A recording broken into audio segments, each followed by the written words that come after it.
ನಮಸ್ಕಾರ ಪ್ರಿಯ ವೀಕ್ಷಕರೇ, ಮೂಡಲ ಧ್ವನಿ ಹಳೆ ಪಬ್ಲಿಕ್ ಪವರ್ ಕನ್ನಡ ಯೂಟ್ಯೂಬ್ ಚಾನಲ್ಗೆ ಒಮ್ಮೆ ಸಬ್ಸ್ಕ್ರೈಬ್ ಮಾಡಿ, ಬೆಲ್ ಐಕಾನ್ ಪ್ರೆಸ್ ಮಾಡಿ, ಹೊಸ ವಿಡಿಯೋಗಳನ್ನು ನೋಡ್ತಾ ಇರಿ. ಶೇರ್ ಮಾಡಿ, ಲೈಕ್ ಮಾಡಿ, ಕಮೆಂಟ್ ಬಾಕ್ಸಲ್ಲಿ ಕಮೆಂಟ್ ಹಾಕಿ.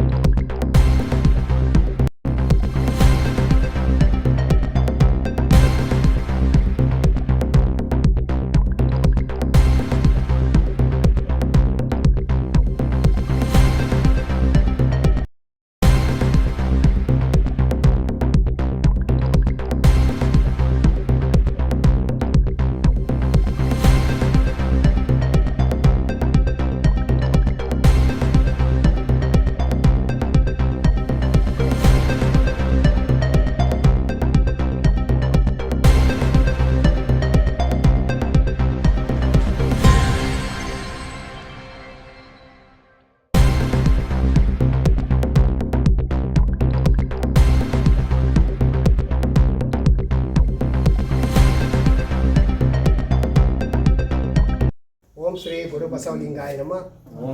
96ನೇ ಮಹಾಮನೆ ಕಾರ್ಯಕ್ರಮವನ್ನು ನಾವು ತಮ್ಮ ಗ್ರಾಮದಲ್ಲಿ ಆಯೋಜಿಸಿ ಹಾಗೂ ಇವರು ಮತ್ತು ಪಟೇಲ್ ಮಕ್ಕಳಾದ ಪ್ರಭುಲಿಂಗ ಸ್ವಾಮಿಯವರು ಗುರುಲಿಂಗ ಜಂಗಮ ಸೇವಕರು ಹಾಗೂ ಸಿದ್ಧಗಂಗಾ ಮಠಕ್ಕೆ ತನು ಮಠದ ಅವರು ದಾಸೋಹಕ್ಕೆ ನೀಡ್ತಾರೆ. ಇವರು ಬಹಳ ದೊಡ್ಡ ಕೊಡುಗೆಯಿಂದ ಕರ್ನಾಟಕ ರಾಜ್ಯ ಬಸವಕ್ಕಿಯ ವತಿಯಿಂದ ಇವರ ಸನ್ಮಾನ ಮಾಡಬೇಕೆಂದು ನಾವು ಅಪೇಕ್ಷೆ ಇವರನ್ನು ಗೊತ್ತು ಮಾಡಿ ತಮ್ಮ ಗ್ರಾಮದಲ್ಲಿ ಸನ್ಮಾನ ಮಾಡಿ ಅಭಿನಂದನೆ ಮಾಡಲಾಗಿದೆ. ಹಾಗೂ ಮಹಾಮನೆ ಕಾರ್ಯಕ್ರಮ, ಈ ಮಹಾಮನೆ ಕಾರ್ಯಕ್ರಮ ಸನ್ಮಾನ ಪತ್ರ ಓದುವರು ಶರಣರು ಓದಿ. ಈಗ ಇಲ್ಲಿ ಬನ್ನಿ, ಕಾಣಲ್ಲ. 96ನೇ ಇಲ್ಲಿ ಬನ್ನಿ. ಓಂ ಶ್ರೀ ಗುರು ಬಸವಲಿಂಗಾಯ ನಮಃ.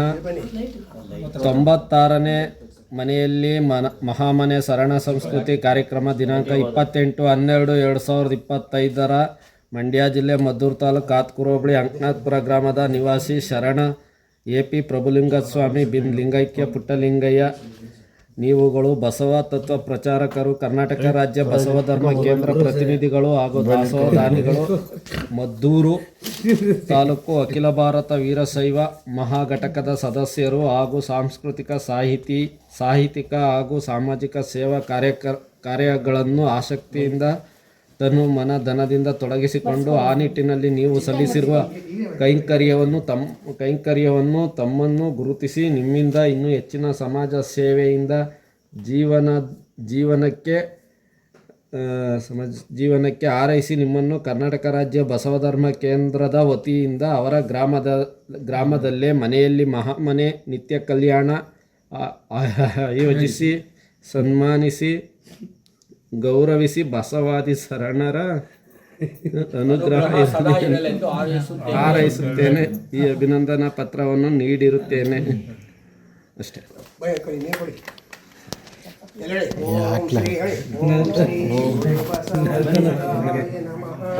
ಓಂ ಶ್ರೀ ಗುರು ಬಸವಾಯ ನಮಃ.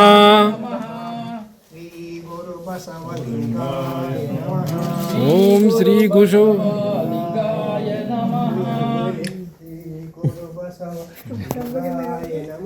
ಶ್ರೀ ಗುರು ಬಸವಲಿಂಗಾಯ ನಮಃ.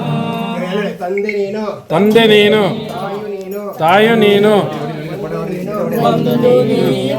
ಬಳಗ ನೀನು, ನೀವಲ್ಲದೆ ಮತ್ತಾರೋ ಇಲ್ಲವಯ್ಯ. ಕೂಡಲ ಸಂಗಮ ದೇವ ಆದಲದ್ದು ನೀರಲದ್ದು ನಿಮ್ಮ ಧರ್ಮ ಲಿಂಗಪತಿ ಶರಣಸತಿ ಜಯ ಬಸವೇಶ ಶರಣಾರ್ಥಿಗಳು ವಿಶ್ವಕ್ಕೆ ಕಲ್ಯಾಣವಾಗಲಿ, ಬದುಕು ಜೀವನ ಸುಖವಾಗಲಿ, ಮಂಗಳವಾಗಲಿ. ಗುರು ಬಸವಲಿಂಗಾಯ ನಮಃ. ಬಂಧುಗಳಿಗೆ ಶರಣಾರ್ಥಿಗಳು. ಓಂ ಶ್ರೀ ಗುರು ಬಸವಲಿಂಗಾಯ ನಮಃ. ಜಗವ ಕಟ್ಟಿದ ನಾಡಿನ ಮಹಾಪುರುಷ ವಿಶ್ವಗುರು ಬಸವಳಿಸಿಕೊಳ್ಳುತ್ತ ಈ ದಿನ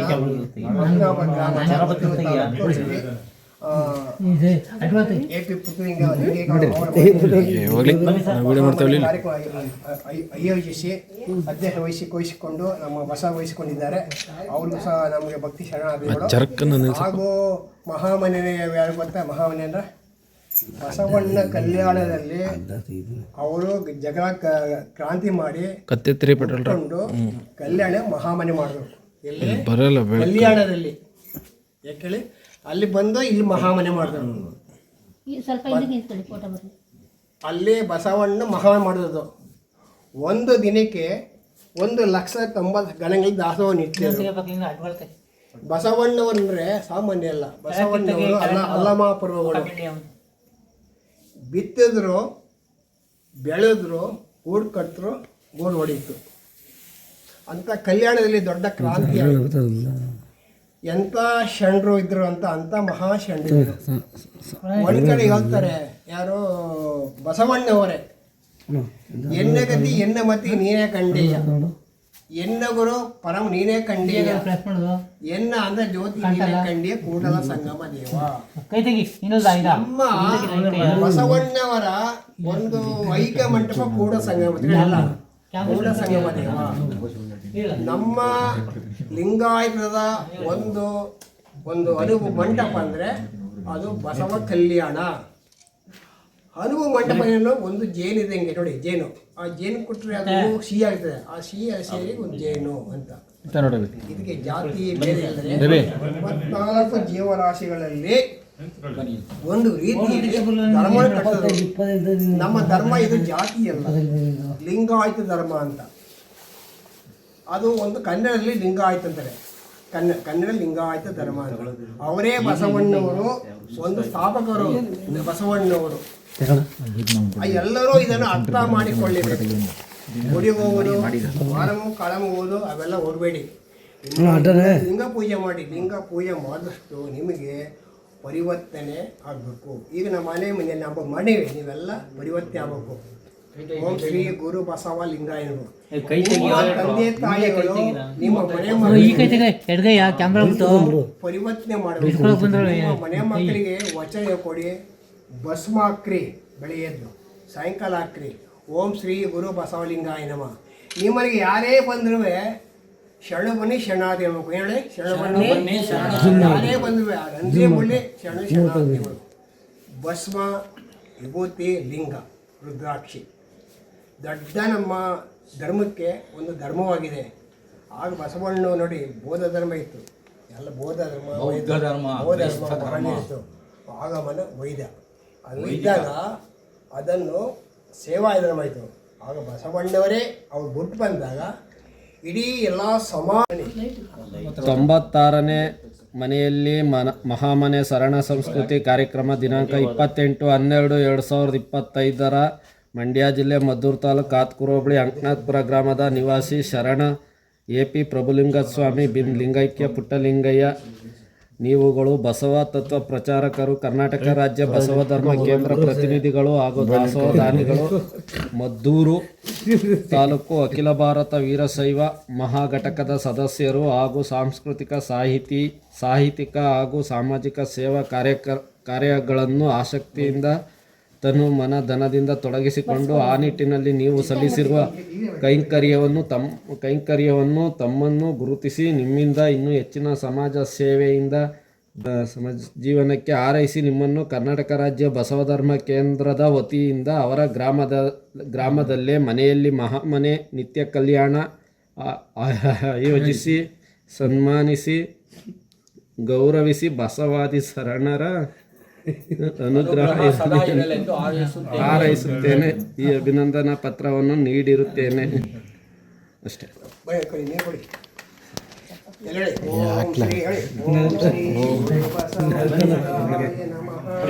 ಓಂ ಶ್ರೀ ಗುರು ಬಸವಾಯ ನಮಃ.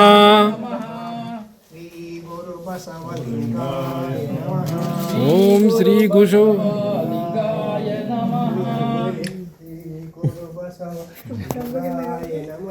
ಶ್ರೀ ಗುರು ಬಸವಲಿಂಗಾಯ ನಮಃ.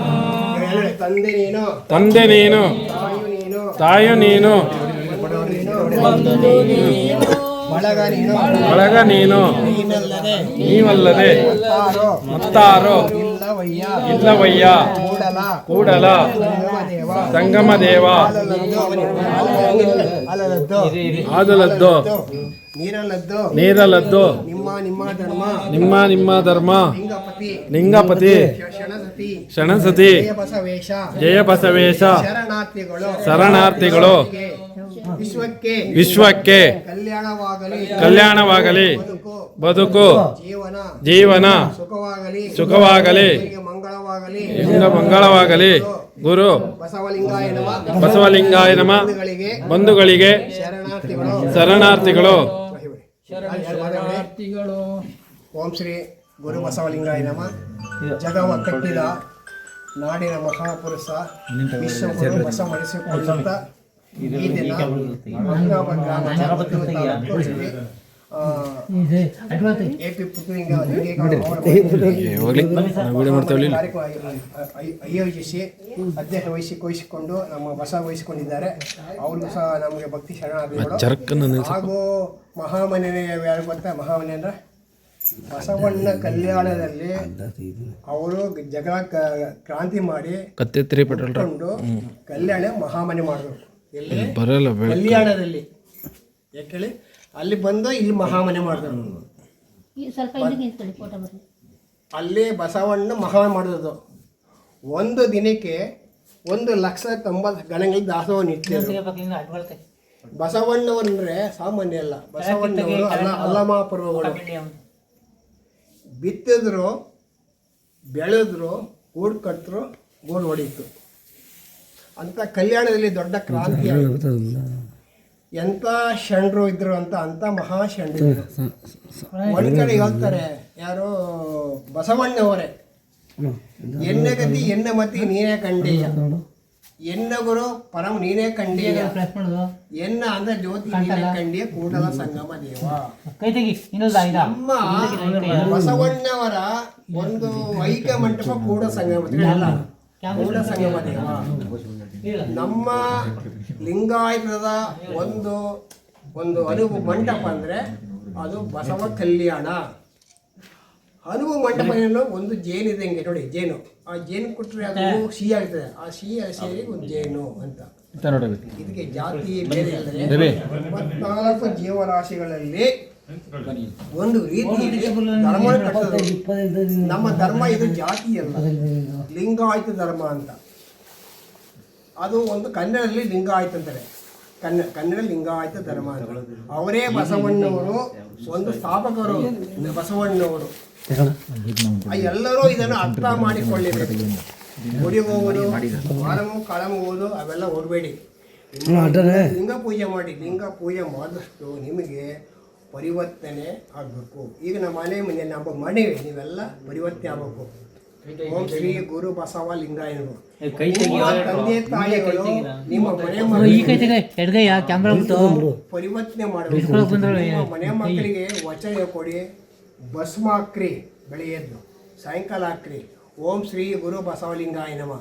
ನಿಮ್ಮನೆಗೆ ಯಾರೇ ಬಂದ್ರೂ ಶರಣ ಬನ್ನಿ ಶರಣಾರ್ಥಿ ಹೇಳ್ಬೇಕು. ಹೇಳಿ, ಶರಣ ಬನ್ನಿ ಯಾರೇ ಬಂದ್ರೂ ರಂಜೆ ಮುಳ್ಳಿ ಶರಣಾರ್ಥಿಗಳು. ಭಸ್ಮ, ವಿಭೂತಿ, ಲಿಂಗ, ರುದ್ರಾಕ್ಷಿ ದೊಡ್ಡ ನಮ್ಮ ಧರ್ಮಕ್ಕೆ ಒಂದು ಧರ್ಮವಾಗಿದೆ. ಆಗ ಬಸವಣ್ಣ ನೋಡಿ, ಬೌದ್ಧ ಧರ್ಮ ಇತ್ತು, ಎಲ್ಲ ಬೌದ್ಧ ಧರ್ಮ ಇತ್ತು. ಆಗಮನ ವೈದ್ಯ ಅದು ಇದ್ದಾಗ ಅದನ್ನು ಸೇವಾ ಧರ್ಮ ಇತ್ತು. ಆಗ ಬಸವಣ್ಣವರೇ ಅವ್ರು ಬಿಟ್ಟು ಬಂದಾಗ ಇಡೀ ಎಲ್ಲ ಒಂದೊಂದು ವಚನ ಅಭ್ಯಾಸ ಮಾಡಿ, ಅದು ಶರಣರು ಏನೇ ಹೇಳ್ಕೊಟ್ಟಿದ್ರೆ ನಮ್ಗೆ ದಾರಿ ದೀಪವಾಗುತ್ತೆ. ಅದನ್ನೆಲ್ಲ ಅನುಸರಿಸ್ಕೊಂಡು ನೀವು ಮುಂದುವರಿಕೊಂಡು ಹೋಗಬೇಕು. ನಿಮ್ಮ ಊರಿನಲ್ಲಿ ಪ್ರತಿಯೊಬ್ಬರಿಗೂ ನೀವು ಇಷ್ಟು ಜನ ಬಂದಿದ್ದೀರಲ್ಲ, ದೀಪದಿಂದ ದೀಪ ಹಚ್ಚಬೇಕು. ನಮಗೆ ಇಲ್ಲಿ ಏನೇ ನಡೀತೋ ಆ ಕ್ರಮನೆಲ್ಲ ಅರ್ಥಗರ್ಭಿತವಾಗಿ ನಡೆದದನ್ನೆಲ್ಲ ನೀವು ನಿಮ್ಮ ಬಂಧುಗಳಿಗಾಗಲಿ ನಿಮ್ಮ ಸ್ನೇಹಿತರಿಗಾಗಿ ಅರಿವು ಮಾಡಬೇಕು. ನೀವು ಬಂದು ಅವರು ಸುಮಾರು ಚೆನ್ನಾಗಿ ಭಾಷಣ ಮಾಡಿದ್ರು, ಚೆನ್ನಾಗಿ ಹಾಡು ಹೇಳಿದ್ರು ಅನ್ನೋ ಮಾತಲ್ಲ. ಏನು ಹೇಳಿದ್ರು ಅದನ್ನು ಹೇಳಬೇಕು. ನಾವು ಉದಾಹರಣೆಗೆ ವಚನದ ಹೇಳ್ಕೊಟ್ಟು, ವಚನದಲ್ಲಿ ಬರ್ತಕ್ಕಂಥದ್ದು ಇನ್ನೊಮ್ಮೆ ಬೇಕಾದ್ರೆ ಹೇಳ್ಕೊಡ್ತೀನಿ ನಿಮಗೆ. ತಂದೆ ನೀನು, ತಾಯಿ ನೀನು, ಬಂಧು ನೀನು, ಬಳಗ ನೀನಲ್ಲದೆ ಮತ್ತಾರು ಇಲ್ಲವಯ್ಯ ಅಂತ ಹೇಳ್ಕೊಟ್ಟಿದ್ದೀವಿ ಮೊದಲನೇ ವಚನ. ಎರಡನೇದು ಎಂಬ ಹಾನಿ ವೃದ್ಧಿ ನಿಮ್ಮದೆಯ, ವಾಮಕ್ಷೇಮ ನಿಮ್ಮದೆಯ, ಮತ್ತೆ ಮಾನಾಪಮಾನಗಳು ನಿಮ್ಮದೆಯ, ಬಳ್ಳಿಗೆ ಕಾಯಿ ನಿನ್ನಿತ್ತೆ, ಕೂಡಲ ಸಂಗಮದೇವ ಅಂತ ಆ ವಚನ. ಹೀಗೆ ಹಲವಾರು ವಚನಗಳು ಬಸವಣ್ಣವ್ರು ಹೇಳಿದ್ದಾರೆ. ಸ್ವಲ್ಪ ಸಾವಕಾಶವಾಗಿ ಪುರುಷತ್ವ ಮಾಡ್ಕೊಂಡು ಆ ಮಾತು ಈ ಮಾತು ಆಡ್ದೇನೆ ಈ ಬಸವಣ್ಣವ್ರ ವಚನನೇ ಪಠಿಸುತ್ತೆ ಆದ್ರೆ ನಿಮ್ಮ ಜನ್ಮ ಸಾರ್ಥಕ ಆಗುತ್ತೆ ಮತ್ತೆ ಪಾವನವಾಗಿರುತ್ತೆ. ಏಕೆಂದ್ರೆ ಪ್ರತಿಯೊಬ್ಬರಲ್ಲೂ ಶಿವ ಇದ್ದಾನೆ. ನಾವೆಲ್ಲ ಜೀವಾತ್ಮಗಳು. ಜೀವಾತ್ಮ ಪರಮಾತ್ಮನ ಕಿರಣ ಅಂತ ಕರೀತಾರೆ. ನಾವು ಪರಮಾತ್ಮನ ಅಂಶದಿಂದ ಬಂದಿರ್ತಕ್ಕಂಥವ್ರು. ಪರಮಾತ್ಮನ ಉದ್ದೇಶ ಏನು ಅಂದ್ರೆ ಶಿವ ಅಂದ್ರೆ ಶಿವೋಂಬಹು ಅಂತ ಹೇಳ್ತಾರೆ. ಶಿವ ಅಂದ್ರೆ ಕಲ್ಯಾಣಮಯ ಮಾಡ್ತಕ್ಕಂಥವನು, ಮಂಗಳಮಯಕಾರಿಯಾದ ಶಿವ, ಸರ್ವಾಂತರ್ಯಾಮಿ ಶಿವ. ಯಾರಿಗೂ ಕೇಳಿ ಬಯಸಲ್ಲ, ಎಲ್ಲರಿಗೂ ತನ್ನಲ್ಲಿ ಇರೋದನ್ನ ಕೊಡ್ತಕ್ಕಂಥದ್ದನ್ನು ಶಿವ ಅಂತ ಹೇಳ್ತಾರೆ. ಹಾಗೆ ಶಿವ ನಿಮ್ಗೆ ಏನೇನು ಕೊಟ್ಟಿದನೋ ಅದನ್ನೆಲ್ಲ ಬೇರೆಯವ್ರಿಗೂ ಸಹ ಕೊಟ್ಟು ಅವರನ್ನು ತೃಪ್ತಿಪಡಿಸ್ಬೇಕು ಅಂತ ಶಿವ ನಮ್ಮನ್ನೆಲ್ಲ ಇಲ್ಲಿಗೆ ಕಳಿಸಿದ್ದಾನೆ. ಅದನ್ನ ಬಿಟ್ಟು ಸ್ವಾರ್ಥ ಮನೋಭಾವದಿಂದ ಎಲ್ಲ ನನಗೆ ಬೇಕು ಅಂತ ಸಂಗ್ರಹ ಮಾಡೋದೇ ಆದ್ರೆ ಒಂದಾನಂತಲ್ಲಿ ನಿಮಗೆ ಗೊತ್ತಿದ್ದು ಮೃತ್ಯು ಲೋಕ. ಇದನ್ನು ನಾವು ಬಿಟ್ಟು ಹೋಗಲೇಬೇಕು. ಹೋಗೋ ತನಕ ನಾವು ಏನೇನು ಸಂಪಾದನೆ ಮಾಡಬೇಕು ಅಂದ್ರೆ ಪುಣ್ಯ ಸಂಪಾದನೆ ಮಾಡಬೇಕು. ಇವು ಒಂದು ಉದಾಹರಣೆಗೆ ಒಂದು ಪುಟ್ಟ ಕಥೆ ಹೇಳ್ಕೊಡ್ತೀನಿ. ಹೀಗೆ ಒಂದು ಹಳ್ಳಿ ಮನೆಯಲ್ಲಿ ಒಬ್ರು ಜಮೀನ್ದಾರರು ವಾಸ ಮಾಡ್ಕೊಂಡಿದ್ರು. ಅಲ್ಲಿಗೆ ಯಾವನೋ ಒಬ್ಬ ಅನಾಥ ಬಾಲಕ ಬರ್ತಾನೆ, ಚಿಕ್ಕವನು 8 ವರ್ಷದ ಹುಡುಗ. ಬಂದು ಕೇಳ್ತಾನೆ, ಸ್ವಾಮಿ ನನಗೊಂದು ಕೆಲಸ ಕೊಡಿ, ಇಲ್ಲಿ ನಾನು ಇರ್ತೀನಿ ಅಂತ ಕೇಳ್ತಾನೆ. ಅಯ್ಯೋ ಕೆಲಸಕ್ಕೇನಪ್ಪ, ಬೇಕಾದಷ್ಟೇ ಬಾ, ಅಡಿಕೆ ತೋಟದಲ್ಲಿ ಅಡಿಕೆ ಸುಲ್ಕೊಂಬರ್ಬೇಕು, ಮತ್ತೆ ತೆಂಗದ ತರಳುಗಳಿದೆ ಅದನ್ನು ಆಯ್ಕೊಂಬರ್ಬೇಕು, ಮತ್ತೆ ಗೋ ಸೇವೆ ಮಾಡಬೇಕು, ಅದ್ರ ಗಂಡ್ಲ ಮತ್ತೆ ಸಗಣಿ ಎಲ್ಲ ಹಾಕ್ಬೇಕು, ಬೇಕಾದಷ್ಟು ಕೆಲಸ ಮಾಡಪ್ಪ ಅಂತೇಳಿ ಆ 8 ವರ್ಷದ ಬಾಲಕನಿಗೆ ಕೆಲಸ ವಹಿಸಿದ್ರು. ಅವನು ನಿಷ್ಠೆ ಶ್ರದ್ಧೆಯಿಂದ ನಮ್ಮ ಒಡೆಯ ಹೇಳಿದ್ದಾನೆ ಅಂತೇಳಿ ಆ ಹಸುಗಳ ಸೇವೆ ಮಾಡೋದು ಮತ್ತೆ ಅವ್ರು ಏನೇನು ಹೇಳ್ತಾರೋ ಎಲ್ಲಾ ಕೆಲಸನೂ ಮಾಡ್ಕೊಂಬಂದ. ಅವ್ನಿಗೆ 8 ವರ್ಷ. ಆಗ ಆ ಕಡೆ ಆಳುಗಳಿಗೆ ನಿಂತಿರ್ತಾರಲ್ಲ, ಅವ್ರು ಹೇಳ್ತಾರೆ, ಯಾಕಪ್ಪ ಬಂದು ಕೇಳ್ತೀಯಾ, ನೀನು ಕೇಳಬೇಡ, ಹೋಗಪ್ಪ, ಎಷ್ಟಿದ್ರು ಕೊಡಲ್ಲ ಇವರು, ಹೋಗಪ್ಪ ಮುಂದಕ್ಕೆ. ಇಲ್ಲ ನಾನು ಈಸ್ಕೊಂಡೇ ಹೋಗ್ಬೇಕು, ನಾನು ಅದಕ್ಕೋಸ್ಕರನೇ ಬಂದಿರೋ ಅಂತ ಕೇಳ್ತಾನೆ. ಆಗ ಮೇಲೆ ಕೂತಿರ್ತಕ್ಕಂಥ ಅವನು ಆ ಹುಡುಗ ಬಂದು ಕೇಳ್ತಾನೆ, ನಿನ್ಗೆ 8 ಬೇಕು ಕೊಡ್ತೀನಿ ಅಷ್ಟೇ, ನೀನು ಕೊಡಲ್ಲ ಅಂತೇಳಿ 8 ಹೊಡಿಗೆ ಶುರು ಮಾಡ್ತಾನೆ. ಯಾರಿಗೆ? ಜಂಗಮರಿಗೆ. ಆಗ ಏನಪ್ಪ ಹಿಂಗೆ ಮಾಡ್ತೀಯ? ಹೌದೋನ ಹಿಂಗೆ ಮಾಡೋದು, ಸ್ಟಡಿ 8 ಬೀಳುತ್ತೆ, ಇನ್ನೂ ಜಾಸ್ತಿ ಓದ್ತಿದ್ರೆ ಅಂತ ಹೇಳಿಬಿಟ್ಟು ಓಡಿಸ್ಕೊಂಡು ಹೋಗ್ತಾರೆ. ಯಾರನ್ನ?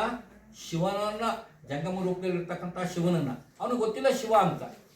ಸರಿ, ಇವನಿಗೆ ಹೆಂಗಾರು ಮಾಡಿ ಬುದ್ಧಿ ಕಲಿಸ್ಬೇಕಲ್ಲ, ಹೇಗೆ ಮಾಡೋದು ಅಂತ ಶಿವ ಹೇಳ್ತಿಂತಾನಪ್ಪ ಭಕ್ತನಿಗೋಸ್ಕರ. ಆ ನೆಕ್ಸ್ಟ್ ಏನು ಮಾಡ್ತಾನೆ ಅಂತಂದರೆ, ಇವನಿಗೆ ಇನ್ನೂ ಪಾಠ ಕಲಿಸ್ಲೇಬೇಕು, ಇವನಿಗೆ ಬಿಡಬಾರ್ದು ಅಂತೇಳಿ ಅವನೊಂದು ಕಾರ್ಯಕ್ರಮ ಇರ್ತದೆ, ದಿನಚರಿ ಇರ್ತದೆ. ಬೆಳಗ್ಗೆ ಎದ್ದ ತಕ್ಷಣ ಒಳಗೆ ಹೋಗ್ಬೇಕು, ಅಲ್ಲಿ ಸ್ನಾನ ಮಾಡಬೇಕು, ಬಟ್ಟೆ ಹೋಗ್ಕೋಬೇಕು, ಅಲ್ಲೊಂದು ಪಾಳು ದೇವಾಲಯ ಇರುತ್ತೆ, ಅಲ್ಲೊಂದು ಲಿಂಗ ಇರ್ತದೆ, ಅಲ್ಲಿ ಲಿಂಗಕ್ಕೆ ನೀರು ಹಾಕ್ಬಿಟ್ಟು ಬರ್ತಾ ಇದ್ದೆ. ಇದು ವಾಡಿಕೆ ಅವ್ರಿಗೊಂದು. ಸರಿ, ಇವನು ಹೊರಗಡೆ ಹೋದಂಥ ಸಂದರ್ಭದಲ್ಲಿ ಈ ಶಿವ ಏನು ಮಾಡ್ತಾನೆ, ಅವನದೇ ಥರ ವೇಷ ಹಾಕೋತಾನೆ. ಅವ ಆ ಕಡೆ ಹೋದ, ಇವ ಈ ಕಡೆ ಇದೇನು ಈಗಲೇ ಬಂದ್ಬಿಟ್ರಲ್ಲ ಅಂತ ಮನೆಯವರು ಆಳುಗಳೆಲ್ಲ ಕೇಳ್ತಾರೆ. ಇಲ್ಲ ಕಣ, ಸ್ವಲ್ಪ ಹುಷಾರಿಲ್ಲ, ನಾವು ಒಳಗಡೆ ಬಂದಿದ್ದೀನಿ, ನನ್ನಂಥವ್ರು ಯಾರು ಬಂದರೆ ಒಳಗಡೆ ಬಿಡಬೇಡಿ, ಬೇಕಾದಷ್ಟು ಬಹುಕೃತ ವೇಷ ಹಾಕೊಂಬರ್ತಾರೆ, ಮಾರು ವೇಷ ಹಾಕೊಂಬರ್ತಾರೆ, ಯಾರನ್ನೂ ಬಿಡಬೇಡಿ ಅಂತ ಹೇಳಿ ಇವನು ಶಿವ ಏನು ಮಾಡ್ದ, ಒಳಗಡೆ ಸೇರ್ಕೊಂಡ. ಅವ್ನ ಹೆಂಡತಿ ಮಕ್ಕಳನ್ನೆಲ್ಲ ಕರೆದು ಎಲ್ಲರಿಗೂ ಹೇಳ್ಬಿಟ್ಟ, ನಂದೇ ಥರ ವೇಷ ಹಾಕೊಂಬರ್ತಾರೆ, ದಯವಿಟ್ಟು ಬಿಡಬೇಡಿ ಯಾರನ್ನು ಅಂತ ಹೇಳ್ಬಿಟ್ಟು ಒಳಗಡೆ ಸೇರ್ಕೊಂಡ. ಹೇಳ್ತಾ ಅವನು ಕಾರ್ಯಕ್ರಮ ಮುಗಿಸ್ಕೊಂಡು ಬಂದ. ಸಿದ್ದಪ್ಪ ಅಂತ ಅವನ ಹೆಸರು ಅಂತ ಇಟ್ಕೊಳ್ಳೋಣ. ಈ ಉಪನ್ಯಾಸವನ್ನು ಮಾಡುವಂತ ನಮ್ಮ ಶ್ರೀ ಪರಶಿವಮೂರ್ತಿಯವರು ನಿಜವಾಗ್ಲೂ ಅವರು ಪರಶಿವನಿಯೇ. ಏಕೆ ಅಂತ ಅಂದ್ರೆ ಅವರ ಒಂದೊಂದು ನುಡಿ, ನಿಮ್ಗೆ ಹೇಳಿದಂತ ಒಂದು ಕತೆ ಅದು ಮನಸ್ಸಲ್ಲಿ ನಾಟಬೇಕು, ಹಂಗೆ ಹೇಳಿದ್ರು. ಕೇವಲ ಬರೀ ಮಾತನಾಡಿ ಹೋಗೋದಲ್ಲ, ಅವ್ರು ಏನು ಹೇಳಿದ್ದಾರೆ ನಿಮಗೆ ಅಟ್ಲೀಸ್ಟ್ ಕೊನೆಯಲ್ಲಿ ಏನು ನಾನು ತಿಳ್ಕೊಂಡೆ ಅಂತ ಅನ್ನೋದು ಗೊತ್ತಾಯ್ತು. ಪರಮಶಿವ ಯಾವ ರೂಪದಲ್ಲಿ ಬರ್ತಾನೆ, ಜನಗಳಿಗೆ ಯಾವ ರೀತಿ ಪರಿವರ್ತನೆ ಆಗ್ತದೆ, ಮತ್ತೆ ಏನೇ ಸಂಪಾದನೆ ಮಾಡಿದ್ರು ಅದು ನಂದಲ್ಲ, ಅದು ಪರಮಾತ್ಮಂದು ಅಂತ ಅನ್ನೋದನ್ನ ಒತ್ತಿ ಅವರು ಆ ಕತೆ ಮುಖಾಂತರ ಹೇಳ್ಕೊಟ್ಟಿದ್ದಾರೆ. ಇದು ನಮ್ಮ ಸೌಭಾಗ್ಯ. ಇನ್ನು ನಮ್ಮ ಜಗದೀಶ್ವರಲ್ಲಿ ಹಿಂದೆ ಅವರು ಕೂಡ ಮಳವಳ್ಳಿಯಿಂದ ಬಂದಿದ್ದಾರೆ. ಅವ್ರಿಗೂ ಕೂಡ ನಾವು ಭಾಳ ಅಭಿನಂದನೆಗಳನ್ನು ಸಲ್ಲಿಸ್ತಾ ಇದ್ದೀವಿ. ಮುಖ್ಯವಾಗಿ ಈ ಒಂದು ಕಾರ್ಯಕ್ರಮವನ್ನು ಈ ಒಂದು ಗ್ರಾಮದಲ್ಲಿ, ಅದು ಈ ಮನೆಯಲ್ಲಿ ನಡೆಸಬೇಕಾದಂಥ ಆದರೆ ನಮ್ಮ ಶರಣ ಪ್ರಭುಲಿಂಗ ಸ್ವಾಮಿಯವರು ಮುಖ್ಯಸ್ಥರು. ಅವರಿಗೆ ದೇವರು ಆರೋಗ್ಯ, ಆಯಸ್ಸು, ಐಶ್ವರ್ಯ, ಸೌಭಾಗ್ಯವನ್ನು ಕಲ್ಪಿಸ್ತೀವಿ ಅಂತ ಅಂದ್ಬಿಟ್ಟು ಆ ಪರಮಾತ್ಮನೆಲ್ಲ ಕೇಳ್ಕೊಳ್ತಾ ಇದ್ದೀವಿ. ತಾವುಗಳು ಭಾಳ ಆಸಕ್ತಿಯಿಂದ ಬಂದು ಇಲ್ಲಿ ನಡೆದಂಥ ಒಂದು ಕಾರ್ಯಕ್ರಮದಲ್ಲಿ ಹೆಚ್ಚಿನ ಆಸಕ್ತಿಯಿಂದ ಭಾಗವಹಿಸಿದ್ರಿ. ನಿಮ್ಮೆಲ್ಲರಿಗೂ ಶರಣು ಶರಣಾರ್ಥಿ. ಆ ಮನೆ ಒಡೆಯ ನೀನು ಬಂದ್ಮೇಲೆ ಹಾಲು ಉಪ್ಲಾಗಾಯ್ತು ಕಣಪ್ಪ, ನಮ್ಮ ಮನೆ ಹಾಲು ಸಾಗರದ ಬಿಟ್ಟು ಎಲ್ಲಿ ನೋಡಿದ್ರು ತೆಂಗಿನ ತಳ ಗುಡ್ಡೆ ಹಾಕದೆ, ಎಲ್ಲಿ ನೋಡಿದ್ರು ಅಡಿಕೆ ತೋಟ, ಬೇಕಾದಷ್ಟು ಆಳುಗಳು, ಹೊಸ ಆಸ್ತಿ ತಗೊಂಡೆ, ಬೇಕಾದಷ್ಟು ಗೋಮಾತೆಗಳೆಲ್ಲ ಕಟ್ಟಿದ್ದೀನಿ, ನಿನ್ನಿಂದ ಉಪಕಾರ ಆಯ್ತಪ್ಪ, ನೀನು ಸಂಬಳ ಅಂತ ಏನಾದ್ರು ತಗೊಳ್ಳೇಬೇಕು ಅಂತ ಹೇಳಿ ಅವ್ರಿಗೆ ಸಂಬಳ ಫಿಕ್ಸ್ ಮಾಡ್ತಾರೆ ಎಷ್ಟು ಅಂತ. ಆಯಿತು ನಿಮ್ಗೆ ಇಷ್ಟ ಕೊಡಿ ಸ್ವಾಮಿ ಅಂತ ಕೇಳ್ತಾನೆ ಹುಡುಗ. ನಾ ಎಲ್ಲಿ ಇಟ್ಕೊಳ್ಳಿ ಸ್ವಾಮಿ, ನೀವೇ ಅದನ್ನೆಲ್ಲ ಇಟ್ಕೊಳ್ಳಿ, ನೀವೇ ನಮ್ಗೇನು ಬೇಡ ಅಂತ ಹೇಳ್ತಾನೆ. ಅದು ಹಂಗೆ ಬೆಳೀತಾ ಅವ್ನಿಗೆ 22 ವರ್ಷ ಆಗುತ್ತೆ. ಅಲ್ಲಿ ತನಕ ಆಗಲೇ ಸುಮಾರು ದುಡ್ಡು ಬೆಳೆದಿರುತ್ತೆ. ಇವನು ನಿಷ್ಠಾವಂತನಾದ ಜಮೀನ್ದಾರ ಹೇಳ್ತಾನೆ, ನಿನ್ಗೆ 22 ವರ್ಷ ಆಯ್ತಪ್ಪ, ನಿನ್ಗೊಂದು ಹೆಣ್ಮಗಳನ್ನ ನೋಡಿ ಇಲ್ಲೇ ಮದುವೆ ಮಾಡ್ಕೊಳ್ತೀವಿ, ನೀ ಊರು ಬಿಟ್ಟು ಎಲ್ಲೂ ಹೋಗಬೇಡ ಅಂತೇಳಿ ಅವ್ನಿಗೊಂದು ಮದುವೆ ಮಾಡಿಕೊಟ್ಟು ಅದೇ ದುಡ್ಡು ಅವನಿಗೊಂದು ಮನೆ ಕಟ್ಕೊಟ್ಟು ಬೇಕಾದಷ್ಟು ಜಮೀನೆಲ್ಲ ತಕ್ಕೊಡ್ತಾರೆ.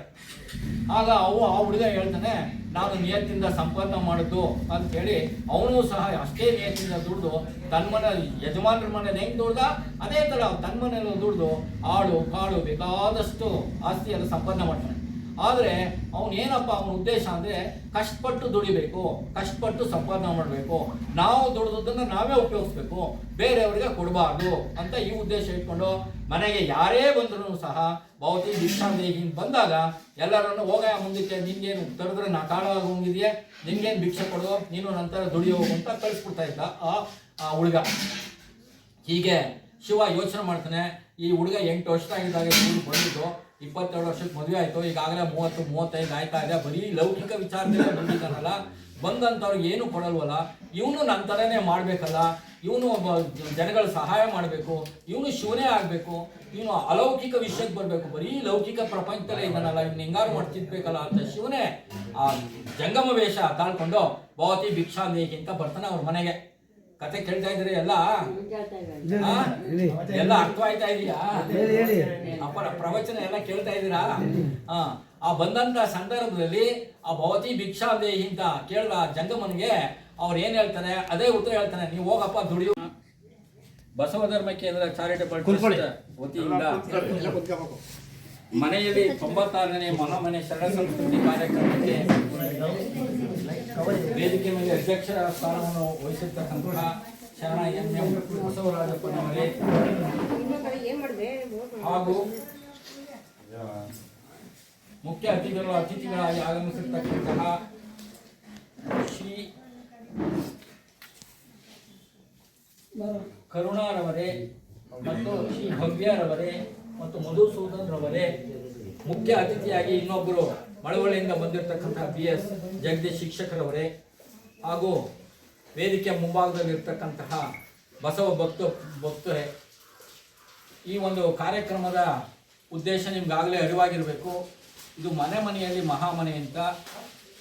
ಮನೆ ಅಂತಂದರೆ ಒಂದು ಸೂರಿರಬೇಕು, ಕೂತ್ಕೊಳ್ಳೋಕೊಂದು ಜಾಗ ಇರಬೇಕು, ಮಳೆ ಬಿಸಿಲಿನಿಂದ ರಕ್ಷಣೆ ಪಡಬೇಕು ಅಂತ ಇದು ವಾಸ್ತವವಾಗಿ ನಮ್ಮ ಕಣ್ಣು ಕಾಣ್ತಕ್ಕಂಥ. ಆದರೆ ಇನ್ನೊಂದು ರೂಪದಲ್ಲಿ ನೋಡೋದಾದ್ರೆ ಮನೆ ಅಂದರೆ ಮನಸ್ಸಿಗೆ ನೆಮ್ಮದಿಯನ್ನು ಕೊಡ್ತಕ್ಕಂಥದ್ದು ಅಂತ ಒಂದು ಅರ್ಥ ಇದೆ. ಮನಸ್ಸಿಗೆ ನೆಮ್ಮದಿಯನ್ನು ಕೊಡ್ತಕ್ಕಂಥದ್ದು ಮನೆ ಅಂತ ಅರ್ಥ. ಈ ಒಂದು ಮಹಾ ಮನೆಯ ಕಾರ್ಯಕ್ರಮದ ಉದ್ದೇಶ ಏನಪ್ಪ ಅಂತ ಹೇಳಿದ್ರೆ, ಎಲ್ಲರಲ್ಲೂ ಸಹ ಬಸವನ ಬಗ್ಗೆ ಅಭಿಮಾನ ಭಕ್ತಿ ಬೇಕು, ಮತ್ತು ಪ್ರತಿಯೊಬ್ಬರು ಬಸವನ ವಚನವನ್ನು ಪಠನೆ ಮಾಡಬೇಕು. ಶರಣರು ಏನು ಹೇಳ್ಕೊಂಡಿದ್ದಾರೆ ಆ ವಚನದ ಅದೇ ಥರ ಇದ್ದಾರೆ. ನಮ್ಮ ಯಜಮಾನ್ರ ತಾನೇ ಇದೆಯಲ್ಲ, ನೀನು ಎಷ್ಟು ಧೈರ್ಯ ನಿನಗೆ? ಬಹುಕರು ಇಲ್ಲ ಕಣೋ, ನಾನೇ ಕಣೋ ನಿಮ್ಮ ಯಜಮಾನ, ಯಾಕೋ ಗೊತ್ತಿಲ್ವೇನೋ, ಓದೋ ವರ್ಷಲ್ಲ ನೀನು ಅಪಾಯಿಂಟ್ ಮಾಡೋದು, ಈ ಕೆಲಸಕ್ಕೆ ಸೇರಿಸ್ಕೊಳ್ಳೋದು, ನಿನಗೆಲ್ಲ ಗೊತ್ತದ, ಕೂತ್ಕಯ್ಯ, ನಮ್ಮ ಮಾಲೀಕರು ಒಳಗಡೆ ಅವರೇ, ನೀನು ಯಜಮಾನರು ಒಳಗಡೆ ಅವ್ರೆ, ಈ ಕಾಲ ಹೇಳ್ಬಿಟ್ಟು ಹೋದ್ರು, ನಂತರ ಬಹುಕೃತ ವೇಷ ಹಾಕೊಂಬರ್ತಾರೆ ಬಿಡಬೇಡಿ ಅಂತ ಹೇಳಿ ಅವನು ಒಳಗಡೆ ಸೇರ್ಸಲ್ಲ. ಆ ಹೆಂಡತಿ ಹೆಸರು ಕೂಗ್ತಾನೆ, ಹೆಂಡತಿ ಉಪ್ಪುರ್ಕೆ ಮೇಲೆ ನಿಂತ್ಕೊಂಡು ನಡಿ ಆಚೆಗೆ, ನೀನು ನನ್ನವನಲ್ಲ ನೀನು ಅಂತ ಹೆಂಡತಿ ಹೋಗ್ಬಿಡ್ತಾಳೆ. ಇವನಿಗೆ ಎದೆಗೆ ಗುಂಡು ಹಾಕ್ದಂಗೆ ಆಗುತ್ತೆ. ಇದೇನು ನನ್ನ ಹೆಂಡತಿ, ನನ್ನ ಮಕ್ಕಳುಗಳು, ನನ್ನ ಆಳುಗಳು ಎಲ್ಲ ನಾನು ಅಲ್ವೇ ಇಲ್ಲ ಅಂತ ಹೇಳ್ತಾನಲ್ಲ, ಏನು ಮಾಡೋದು ಪರಮಾತ್ಮ ಅಂತ ಹೇಳಿ ಅಂತ ಹೇಳ್ತಾನೆ. ಆಗ ಅಲ್ಲಿ ಹೋಗಿ ಊರ ಹತ್ರ ಹಳ್ಳಿ ಮರದ ಕಟ್ಟೆ ಹತ್ರ ಕೂತ್ಕೊತಾನೆ. ಆ ಊರಿನ ಯಜಮಾನರು ಶಾನ್ ಭೋಗ್ರು ಪಟೇಲ್ರು ಎಲ್ಲ, ಏನು ಸಿದ್ದಪ್ಪನವರೇ ಈಗ ಬಂದ್ಬಿಟ್ಟಿದ್ದೀರಲ್ಲ, ಏನಿದೆಲ್ಲ ಅವಸ್ಥೆಗಳು ನಿಮ್ಮದು, ಮನೆಗೆ ಹೋಗ್ಲಿಲ್ವಾ ಇನ್ನೂ ಅಂತ ಹೇಳ್ತಾರೆ. ಅಯ್ಯೋ ಇನ್ಯಾವ ಮನೆಯಪ್ಪ, ಯಾವನೋ ಒಬ್ಬ ನನ್ನ ಥರದವನೇ ಒಬ್ಬ ಒಳಗೆ ಸೇರ್ಕೊಂಡಿದ್ದಾನಂತೆ, ನಂದು ಮನೆ ಅಂತ ಅವನೇ ಕಣೆಯ, ಏನು ಮಾಡೋದು ಅಂತ ಕೇಳ್ತಾನೆ. ಹೌದಾ, ಹಂಗೆ ಮಾಡಿದ್ರ, ಕರೀರಿ ನೋಡುವ ಅಂತ ಹೇಳ್ಬಿಟ್ಟು ತಳವಾರನ್ನ ಕಳಿಸಿ ಅವನ್ನ ಕರೆಸ್ತಾರೆ. ಆ ಶಿವನ್ನ ನೋಡ್ತಾರೆ. ಪಟೇಲ್ರು ಶಾನ್ ಭೋಗ್ರು ಶಿವ ಮತ್ತು ಇಮ್ಮ ಇಬ್ಬರು ಒಂದೇ ಥರ ಇರ್ತಾರೆ. ಆ ಥರ ಸಂದರ್ಭದಲ್ಲಿ ಬಹಳ ರೀತಿಗೆ ಅನುಭವ ಚಿಂತನೆ ಹಾಗೂ ಇದನ್ನು ಇನ್ನೂ ಮುಂದೆ ಬೆಳಕಾಗಕ್ಕೆ ಎಂದು ಮಾತಾಡೋದು ಬಹಳ ಒಂದು ಮುಖ್ಯ ವಿಷಯಗಳು. ಇದನ್ನು ಎಲ್ಲರಿಗೂ ಒಂದು ಅವರ ಆಶೀರ್ವಾದ ಎಲ್ಲರೂ ಸಿಗಲಿ. ನಮಗೆ ಎಲ್ಲಿಗೆ ಹಿರಿಯವರು ಇವರೇ ಭಾಳ ಹಿರಿಯವರು, ಭಾಳ ಅದ್ಭುತವಾಗಿದೆ, ಅದ್ಭುತ ಭಾಷೆ ಮಾತಾಡಿದ್ದಾರೆ. ಅವರಿಗೆ ಒಂದು ಮನೆಯಲ್ಲಿ ಮಹಾಮನೆ ಕಾರ್ಯಕ್ರಮದ ಬಸವಾಶರಣದ ಅವರಿಗೆ ಸದಾ ಆರಿಸಿ ಆಯುಷು ಆರೋಗ್ಯ ಕೊಡಿ ಎಂದು ಭಕ್ತಿಯಿಂದ ಅವರ ಪಾದಗಳು ಶರಣಾರ್ಥಿ. ಈ ದಿವಸ ಮಹಾಮನೆ ಕಾರ್ಯಕ್ರಮದಲ್ಲಿ ನಮ್ಮ ಮನೆಯ ಅಂಕನಾಥಪುರ ಗ್ರಾಮದಲ್ಲಿ ಎಲ್ಲ ನಮ್ಮ ಬಸವ ವತಿಯಿಂದ ನಾಗರಬಾವಿ ಬ್ರಾಂಚ್ ವತಿಯಿಂದ ಎಲ್ಲ ಡೈರೆಕ್ಟ್ಗಳಾದಂಥವರು ನಮ್ಮ ನಾಗರಾಜರವರ ನೇತೃತ್ವದಲ್ಲಿ ಎಲ್ಲ ಬಂದು ನಮ್ಮ ಮನೆಯಲ್ಲಿ ಒಂದು ಬಸವ ಇದನ್ನು ಇಟ್ಕೊಂಡಿದ್ರು. ಆ ಕಾರ್ಯಕ್ರಮದಲ್ಲಿ ನಮ್ಮ ಗ್ರಾಮಸ್ಥರಾದಂಥ ಎಲ್ಲ ನಮ್ಮ ಜನಾಂಗದ ಎಲ್ಲ ಹಲವು ಅತಿಥಿಗಳು ಶರಣ ಬಂಧುಗಳು ಎಲ್ಲ ಸೇರಿ ಇದೊಂದು ಕಾರ್ಯನ ಯಶಸ್ವಿಯಾಗಿ ನಡೆಸ್ಕೊಟ್ಟವರು. ಇವತ್ತು ಎಲ್ಲರಿಗೂ ಶರಣಾರ್ಥಿಗಳು. ಸಭೆ ಅಂತ ಅಂದರೆ ಸಾವಿರಾರು ಜನಗಳನ್ನ ಸೇರಿಸಿ ಸಭೆ ಮಾಡಿದ್ರೆ ಅದೊಂದು ಸಭೆ ಅಲ್ಲ. ಹೀಗೆ ಸಣ್ಣ ಮಟ್ಟದಲ್ಲಿ ಎಲ್ಲರನ್ನು ಸೇರಿಸಿ ಬಹಳ ಮುಖ್ಯ. ಈ ಒಂದು ಕಾರ್ಯಕ್ರಮಕ್ಕೆ ಕಾರ್ಯಬಿಂದುವಾಗಿರುವಂಥ ಶರಣ ಶ್ರೀ ನಿರ್ಮಲವಾದ ಮನ ಕರ್ಪೂರದ ಆರತಿ ನಾನೀನೆಂಬುದ ಬಿಡಿರಿ, ಸದ್ಗುರು ಸಾಕ್ಷಿ ಜ್ಞಾನಿಗಳೊಡನಾಡಿರಿ, ಸ್ವಾನುಭಾವದ ಸುಖ ತಾನೇ ಕೈ ಸೇರುವುದು ಅನುಭವಿಸಿ ಲಿಂಗಕ್ಕೆ ಮನ ಮುಟ್ಟೆ ಬೆಳಗಿರಿ ಜ್ಞಾನಪೂರ್ಣ. ಎ.ಪಿ. ಪ್ರಭು ಲಿಂಗಸ್ವಾಮಿ ಅವರ ಮನೆಯಲ್ಲಿ ಅಚ್ಚುಕಟ್ಟಾಗಿ ಭಾಳ ವಿಜೃಂಭಣೆಯಿಂದ ನಮ್ಮ ಪ್ರಭು ಸ್ವಾಮಿಯವರು ನೆರವೇರಿಸಿದ್ದಾರೆ. ಮತ್ತು ಈ ಒಂದು ಕಾರ್ಯಕ್ಕೆ ಪ್ರಿಯ ನಾಗರಾಜು ಅವರು ಬಸವ ಧರ್ಮ ಕೇಂದ್ರ ನಾಗರಬಾವಿ ಇವರು ಸಾಕಷ್ಟು ಮುತುವರ್ಜಿಸಿ ಈ ಒಂದು ಕಾರ್ಯಕ್ರಮವನ್ನು ನಮ್ಮೂರಿನಲ್ಲಿ ನೆರವೇರಿಸಿದ್ದಾರೆ. ಅವರಿಗೆ ಶರಣಾರ್ಥಿಗಳು. ಹಾಗೆಯೇ ಈ ಒಂದು ಕಾರ್ಯಕ್ರಮಕ್ಕೆ ಬಹಳ ಉಪನ್ಯಾಸ ಕಾರ್ಯಕ್ರಮವನ್ನು ನೆರವೇರಿಸಿಕೊಟ್ಟಿದ್ದಾರೆ. ಪರಮಶಿವಮೂರ್ತಿಯವರು ಬಹಳ ಅಚ್ಚುಕಟ್ಟಾಗಿ ನಮ್ಮೆಲ್ಲರಿಗೂ ತಿಳಿಸಿದ್ದಾರೆ. ಅವ್ರಿಗೂ ಶರಣಾರ್ಥಿಗಳು. ಹಾಗೆಯೇ ನಮ್ಮ ಮಳವಳ್ಳಿಯ ಜಗದೀಶ್ ಅವರು ಶಿಕ್ಷಕರು, ಅವರು ಭಾಗವಹಿಸಿ ನಮ್ಮೆಲ್ಲರಿಗೂ ಆಶೀರ್ವಚನ ಇದು ಮಾಡಿದ್ದಾರೆ. ಅವ್ರಿಗೂ ಕೂಡ ನಮ್ಮ ಬಸವ ಮಹಾಮನೆಯ ಕಾರ್ಯಕ್ರಮದ ನಿಮಿತ್ತವಾಗಿ ಶರಣಾರ್ಥಿಗಳು. ಶರಣಾರ್ಥಿ. ಹಾಗೆಯೇ ಈ ಒಂದು ಕಾರ್ಯಕ್ರಮದ ಅಧ್ಯಕ್ಷತೆಯನ್ನು ವಹಿಸಿಕೊಂಡಿರ್ತಕ್ಕಂಥ ಬಸವರಾಜಪ್ಪನವರು ಈ ಒಂದು ನಮಗೆಲ್ಲರೂ ತಿಳುವಳಿಕೆ ಎಲ್ಲವನ್ನು ನೀಡಿದ್ದಾರೆ. ಅವ್ರಿಗೂ ಶರಣಾರ್ಥಿಗಳು.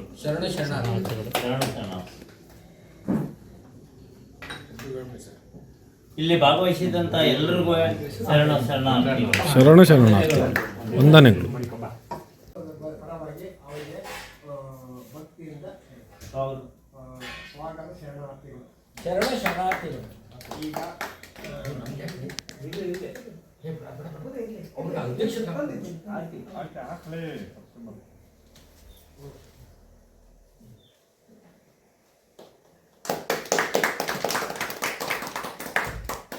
ತೊಂಬತ್ತನೇ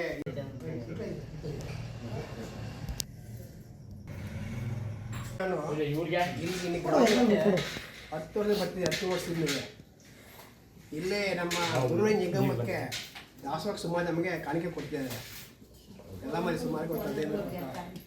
ಅವರು ನಮಗೆ ಇವತ್ತು ನಿನ್ನೆ ಮನೆ ಬಂದಿದೆ, ಎಲ್ಲ ಕಾಣಿಕೆ ಕೊಟ್ಟಿದ್ದಾರೆ ನಮ್ಮ ದಾಸೋಹಕ್ಕೆ. ಎಲ್ಲ ಒಂದು ಶರಣಾರ್ಥಿ ಶ್ರೀ ಗುರು ಬಸವಲಿಂಗಾಯ.